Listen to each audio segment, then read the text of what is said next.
Assalamualaikum warahmatullahi wabarakatuh. Salam sejahtera bagi kita semua. Salam, Om Swastiastu, Namo Buddhaya, salam kebajikan, salam presisi. Selamat pagi kepada seluruh masyarakat Indonesia. Pada hari ini Rabu 21 September 2022, saya selaku Kabag Penum Div Humas Polri akan menyampaikan beberapa update terkait dengan informasi Kepolisian Negara Republik Indonesia. Informasi pertama terkait dengan gangguan Kamtibmas tanggal 20 September 2022. Secara umum, tren gangguan Kamtibmas mengalami penurunan sebanyak 81 kejadian atau 4,73%, yaitu pada hari Senin 19 September 2022 sebanyak 1.712 kejadian, sedangkan hari Selasa 20 September 2022 sebanyak 1.631 kejadian dengan rincian kejahatan sebanyak 1.577 kejadian, pelanggaran tindak pidana ringan 28 kejadian, bencana sebanyak 5 kejadian, dan gangguan terhadap ketentraman atau ketertiban sebanyak 21 kejadian. Kemudian, untuk tren kejahatan secara kuantitas mengalami penurunan sebanyak 98 kasus atau 5,85%. Hari Senin 19 September 2022 ada 1.675 kasus, sedangkan pada hari Selasa 20 September 2022 ada 1.577 kasus.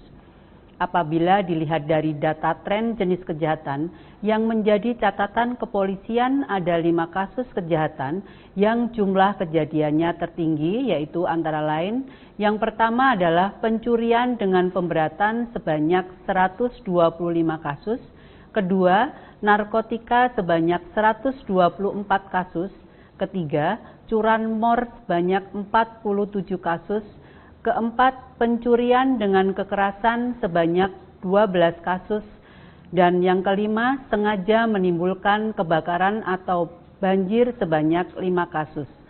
Sedangkan terkait dengan data laka lantas, jumlah kecelakaan yang terjadi sebanyak 499 kejadian dengan rincian korban meninggal dunia 24 orang, korban luka berat 38 korban, dan korban luka ringan 410 korban. Adapun kerugian material sebesar Rp855.450.000. Selanjutnya, update kedua terkait dengan hasil sidang KKEP Ibtu JA. Sidang KKEP terduga pelanggar Ibtu JA telah dilaksanakan pada hari Selasa, tanggal 20 September 2022 sejak pukul 10.00 sampai dengan pukul 19.00 WIB. Berlangsung selama kurang lebih 9 jam di ruang sidang Div Propam Polri, Gedung TNCC, Lantai 1, Mabes Polri. Adapun komisi sidang KKEP terdiri dari yang pertama Kombes Pol Rahmat Pamuji SIK selaku Ketua Komisi Sidang, kedua Kombes Pol Sakyus Ginting SIK selaku Wakil Ketua Komisi Sidang, dan yang ketiga Kombes Pol Pitra Andreas Ratulangi SIK MM selaku anggota Komisi Sidang. Saksi-saksi di dalam persidangan terdapat 6 orang, yaitu Kombes Pol ANP, AKP IF, Ibtu HT, Aibtu SA, Aibda RJ, dan Bribtu SMH. Adapun wujud perbuatannya adalah ketidakprofesionalan di dalam melaksanakan tugas. Dan pasal yang dilanggar yaitu pasal 5 ayat 1 huruf C, pasal 6 ayat 2 huruf B, pasal 10 ayat 1 huruf F, Peraturan Kepolisian Negara Republik Indonesia Nomor 7 Tahun 2022 tentang Kode Etik Profesi dan Komisi Kode Etik Kepolisian Negara Republik Indonesia. Kemudian, perangkat sidang KKEP memutuskan hasil sidang Komisi Kode Etik Ibtu JA berupa pertama, sanksi etika terdiri dari 1. Perilaku pelanggar dinyatakan sebagai perbuatan tercela. Kedua, kewajiban pelanggar untuk meminta maaf secara lisan di hadapan sidang KKIP dan atau secara tertulis kepada pimpinan Polri dan pihak-pihak yang dirugikan. Dan yang ketiga, kewajiban pelanggar untuk mengikuti pembinaan mental kepribadian, kejiwaan, keagamaan, dan pengetahuan profesi selama 1 bulan.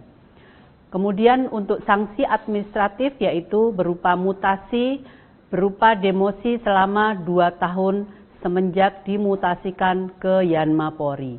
Atas putusan tersebut, pelanggar menyatakan tidak banding.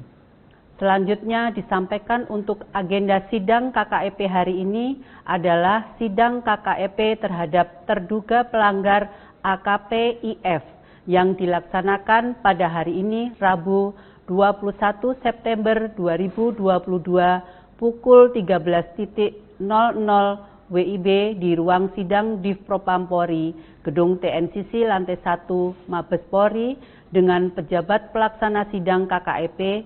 Yang pertama, Brigjen Pol Agus Wijayanto, SH, SIK, MH selaku Ketua Komisi.